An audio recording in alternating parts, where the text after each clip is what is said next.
बिस्मिल्लाहिर्रहमानिर्रहीम अस्सलाम वालेकुम। पॉलिटिकल इकोनॉमी का प्रोग्राम दादा पोतो शो लेकर आपकी खिदमत में हाजिर। आपसे मुखातिब आपका मेज़बान वसीम अहमद। और इस प्रोग्राम में हमारे साथ हमारी रहनुमाई के लिए दादाजी मौजूद होते हैं। कैलेंडर पर आज 10 फरवरी साल 2022 और आज जुमेरात का दिन। उसी पाक परवरदिगार के लिए तमाम तारीफ़ें जो तमाम जहानों का रब है। नबी करीम सल्लल्लाहु अलैहि वसल्लम की ज़ात अक़दस पर बेशुमार दरूद व सलाम। पॉलिटिकल इकोनॉमी का प्रोग्राम दादा पोतो शो का आगाज़ हो चुका है। खबरों और उन पर तबसरों के लिए दादाजी को शरीक गुफ्तगू करते हैं। दादाजी अस्सलाम वालेकुम। वालेकुम अस्सलाम। दादाजी क्या हाल है? अल्लाह का बड़ा करम है, उसकी बड़ी इनायत नवाज़ें कि हम आपकी किस्मत में हम आपकी खिदमत में। बेशक जी। अपना सबसे अच्छी खबर जो है आज की पहली मुस्बत खबर कि दाऊद के लौंडे ने कहा है कि चाइना का मुत्तफिक हो जाना इस बात के ऊपर कि वो इंडस्ट्रियल पार्क पाकिस्तान में इस्टेब्लिश करेगा, ये बहुत बड़ा ब्रेक थ्रू है।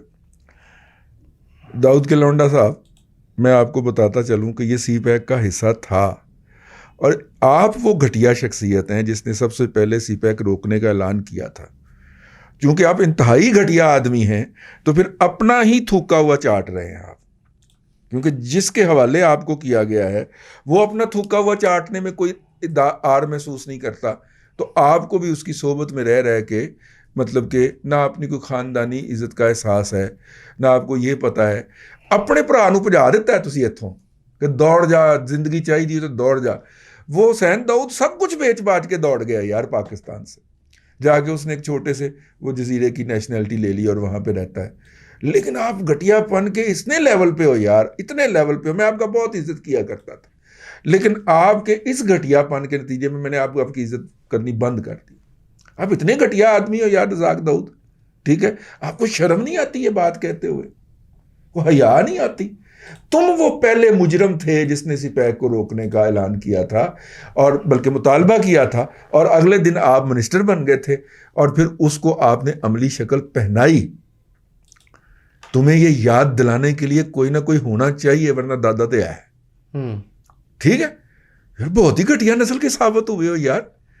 ठीक है, अंग्रेज जाते हुए तुम लोगों को यहाँ पे मुसल्लत कर गया था, तुम्हें उसने फैसिलिटेट किया था कि तुम लोग अमीर हो जाओ और तुम लोग इस सोसाइटी को कंट्रोल करो, और अंग्रेज़ अपने जितने भी जो थे गैर मुल्की आका, अपने जितने भी एजेंडे हैं वो तुम जैसे एजेंटों के ज़रिए इम्प्लीमेंट करें। लेकिन हमने तुम्हें माफ़ कर दिया हुआ था यार।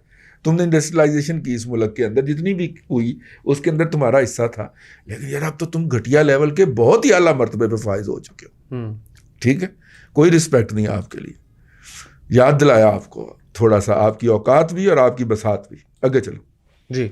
अगली खबर, सॉवरन गारंटी इशू करने जा रही है गवर्नमेंट सियालकोट खारिया मोटरवे के लिए। जी जी जी, ज़ाहिर है को प्राइवेट पार्टनर नहीं मिला, और प्राइवेट पार्टनर जो था वो सर थे। तो सर तो पैसे लेने वाली पार्टी है ना, देने वाली पार्टी तो नहीं। सर ने 2.5 अरब कमाया है एफएफसी में।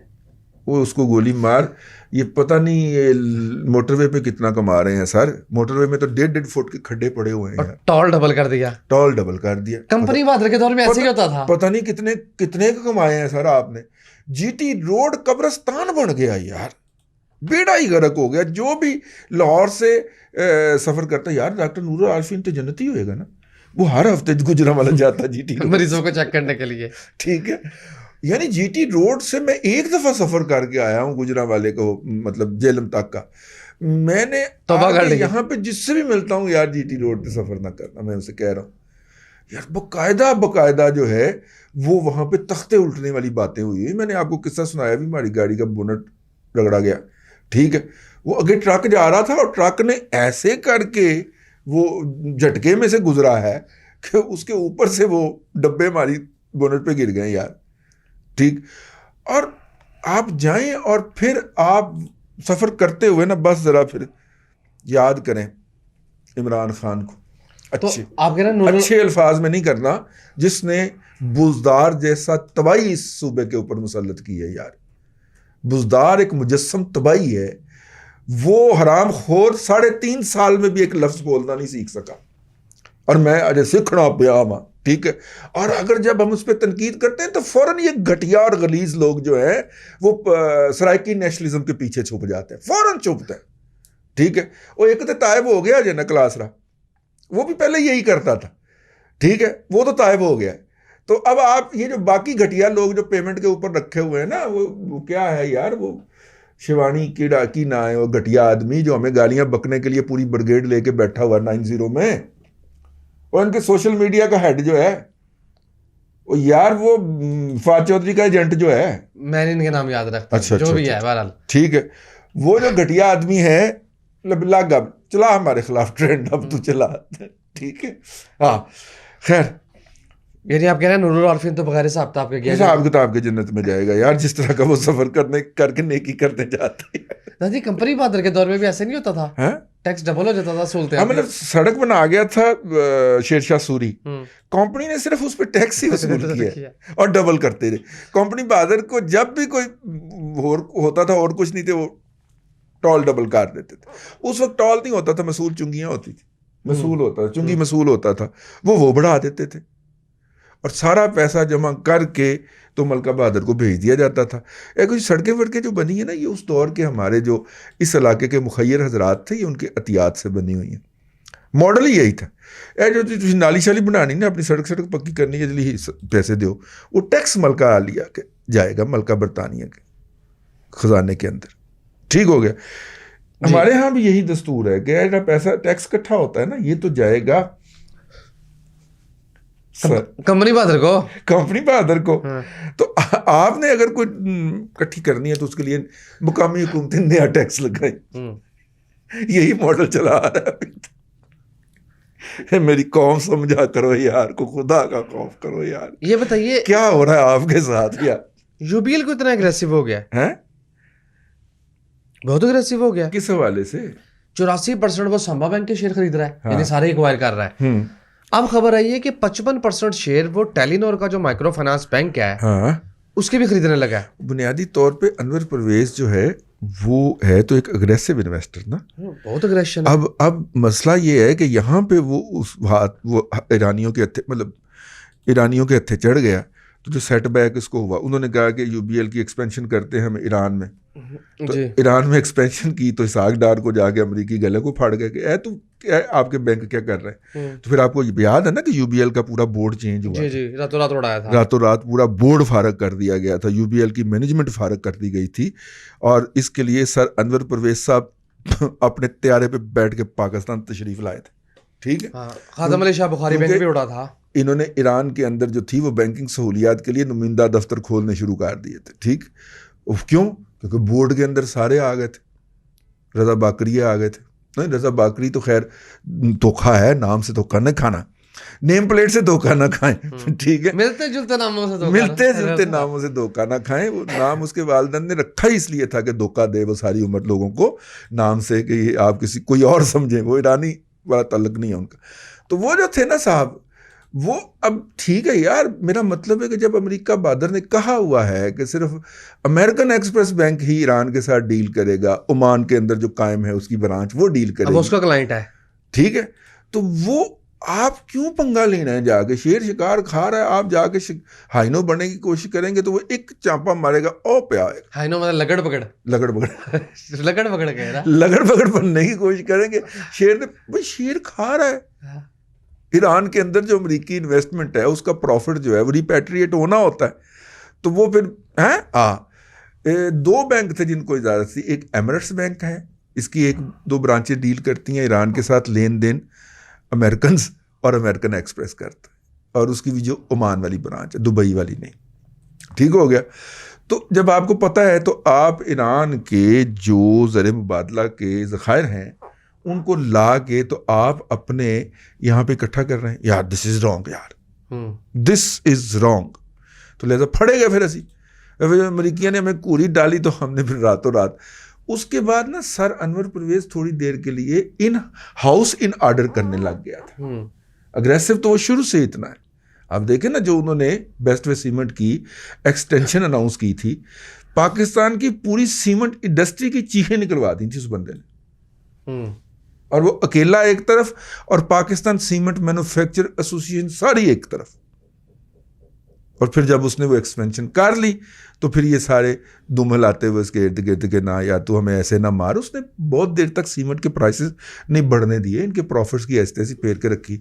वो तो अल्लाह खुश रखे इमरान खान को जिसने आके कहा कि जी नंगे नाव तो खुले खाओ, बस शौकत खानम ਨੂੰ ਸਾਲ ਦਾ ਇੰਨਾ ਕੁ ਦਿੰਦੇ जाओ, ठीक है, शौकत खानम हॉस्पिटल को।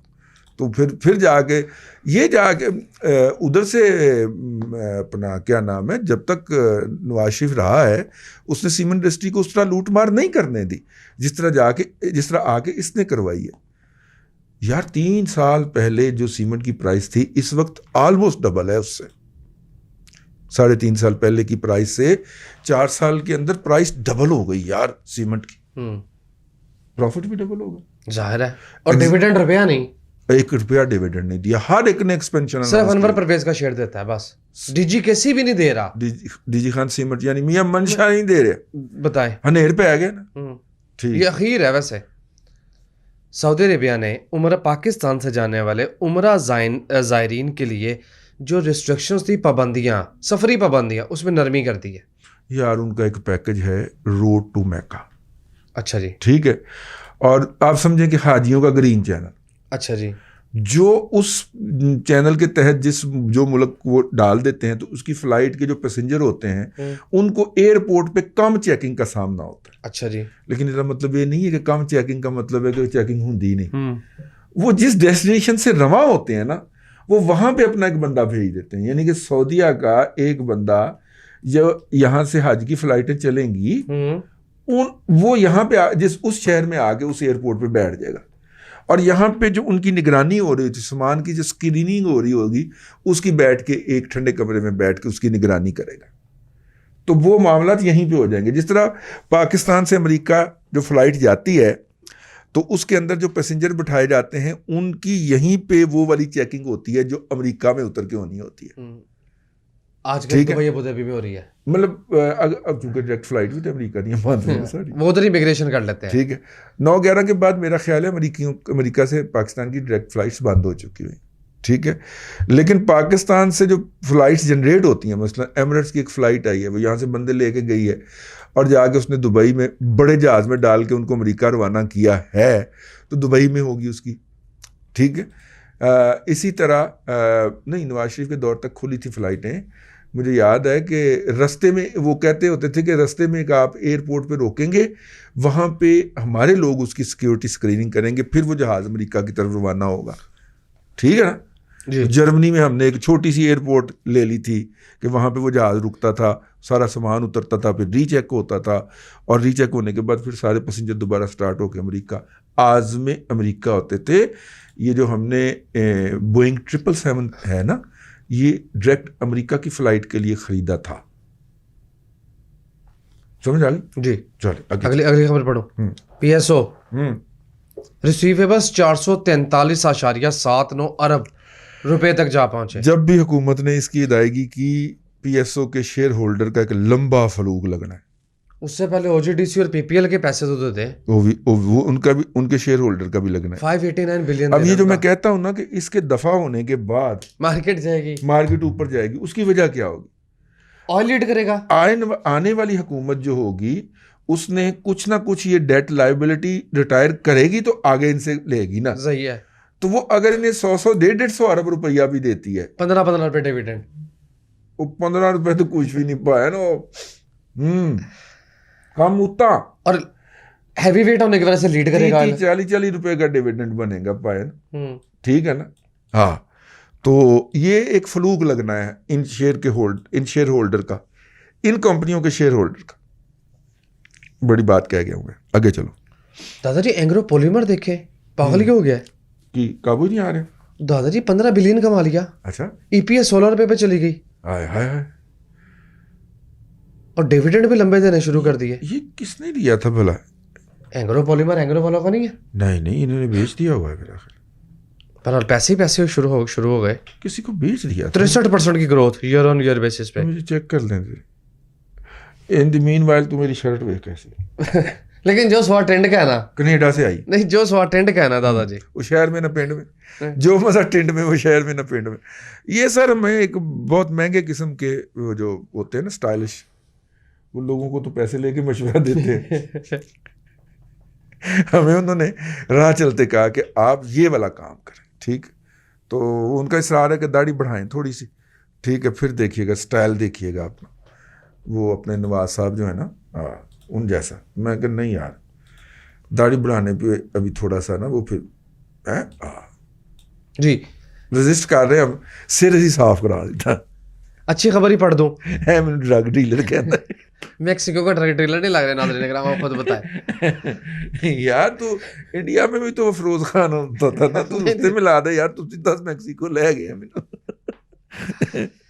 सर्विसेज की एक्सपोर्ट में अच्छी खबर पढ़ दें, 20% बढ़ गई जी। चलें जी, लोग मेहनत कर रहे हैं, उनकी मेहनत जो है वो एक्सपोर्ट हो रही है, तो उसके ऊपर जो है अच्छा खबर ये छपी हुई है कि state bank of Pakistan public को इंगेज करने में नाकाम रहा है ऑटोनॉमी वाली कंट्रोवर्सी पे। अवाम नहीं मान रही, अवाम कह रही भेज दिया। हाँ, मतलब स्टेट बैंक ऑफ पाकिस्तान को जरूरत क्या है, मतलब दसो ना भाई, जिन्होंने ला के बैठाया वो खुद करें उसको। वो तो शहजादा है, वो तो आ गया है रजा बाकर, ठीक है। अब आप अपना सारा कुछ पेश कर दें उनकी खिदमत के अंदर। शहजादे तो तशरीफ लाया करते हैं, तो वो शहजादा तशरीफ ले आया, तो आप सारा कुछ पेश कर दें उनकी खिदमत के अंदर, ठीक है। तो रियासत ही पेश कर दे, रजिस्ट्री करा दे उसके नाम। करवा तो दी है, स्टेट बैंक तो रजिस्टर करवा दिया उसकी वालदा के नाम के ऊपर, ठीक।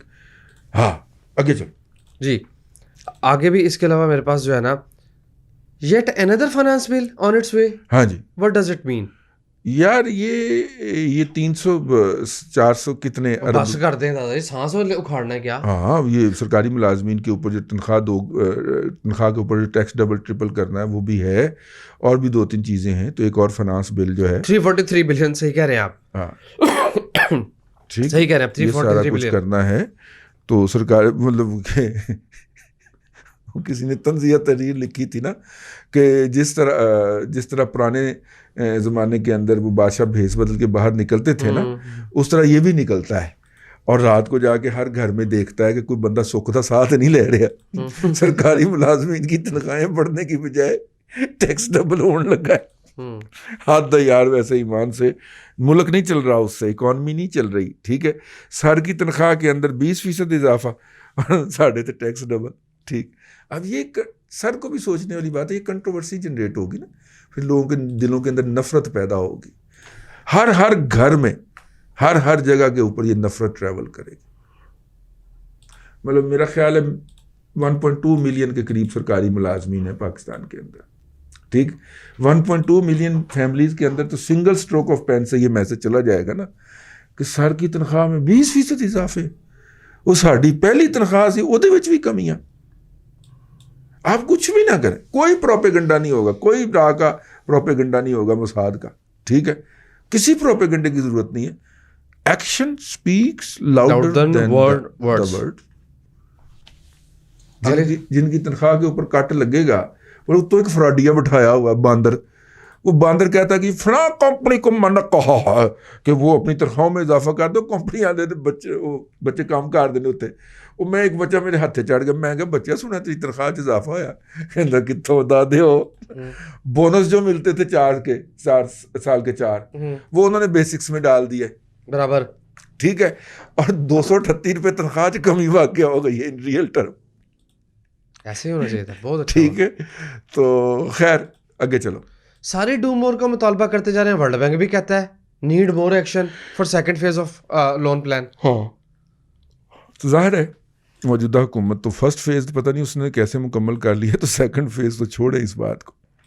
अब अंदाज़ा करें, ये इश्तिहार देता जा रहा है स्टेट बैंक ऑफ पाकिस्तान, रास्त का, हाँ जी, ठीक है, कि घर जो है ना वो आप ले, सस्ता कर्जा आपको मिलेगा। और IMF ने कहा है कि आपने ये कर्जा नहीं देना, बंद करो इसको, बंद करो। और ये करना पड़ेगा क्योंकि यहां से फारग है ना, को अल्टरनेटिव भी कोई नहीं आता जहन में इनके। वो डर लग रहा है सर को, मैं खुश हुआ था जब मौलवी दुकी को एंगेज किया था, तो मैंने कहा था यार मौलवी दुकी चले बातों बातों में लगा लेता है IMF को ना, उसको भी 6 महीने के अंदर ही फारग कर GDP बढ़ाने का फार्मूला दे गया था मौलवी दुकी इनको, ठीक है, लेकिन उसको भी फारग कर दी। आगे जी। जी दादाजी, पावर सेक्टर के हवाले से आपके साथ भी और नाजरीन के साथ भी मैं शेयर करता हूं। लंबे ही पैसे गवर्नमेंट की तरफ से पेमेंट्स मिल रही हैं आईएमएफ से हुए मुआहदे के तहत। अच्छा, 2 पेमेंट्स मिल चुकी हैं, अब उसके बाद सप्लीमेंट्री ग्रांट 182 बिलियन की और जारी होगी। ठीक होगा। ठीक, अच्छा अब बात यह है, हम्म हबको का डिविडेंड, हम्म कैप्को का डिविडेंड, और कल स्टॉक मार्केट में एक हैरान कुन खबर ये आई कि एंग्रो पावर जन कादरपुर लिमिटेड जो 15-17 रुपए का टोटल शेयर था, उसने 6 रुपए का डिविडेंड दे दिया। जी बिल्कुल। और इसके अलावा मार्केट में एक शेयर है अल्टर्न एनर्जी, अल्टर्न एनर्जी, वो 17 रुपए का शेयर था, उसने 18.5 रुपए डिविडेंड दे दिया। और मार्केट में उसके बाद धमाल जो पड़ी वो सबके सामने है। चलो बस वाइंड अप करें। नहीं, मार्केट में धमाल तो फैसल वोडा की के नायरे साथ में से पड़ी पड़ी थी। है, ये तो सही कह रहे हैं, इस पे तो मैं आपसे एग्री हूँ। चल ले सामीन करम, आज के लिए इतना ही। कल फिर आपसे मुलाकात होगी। अल्लाह आपको आसानियाँ अता करे और आसानियाँ खल्क़े खुदा में तकसीम करने की तौफीक अता। आमीन दादाजी, बेहद शुक्रिया। नाज़रीन करम, आज के पॉलिटिकल इकोनॉमी के प्रोग्राम दादा पोतो शो से अपने मेज़बान वसीम अहमद को दादाजी के साथ इजाज़त दीजिए। आपसे मुलाकात होगी कल तक के लिए अल्लाह हाफिज़।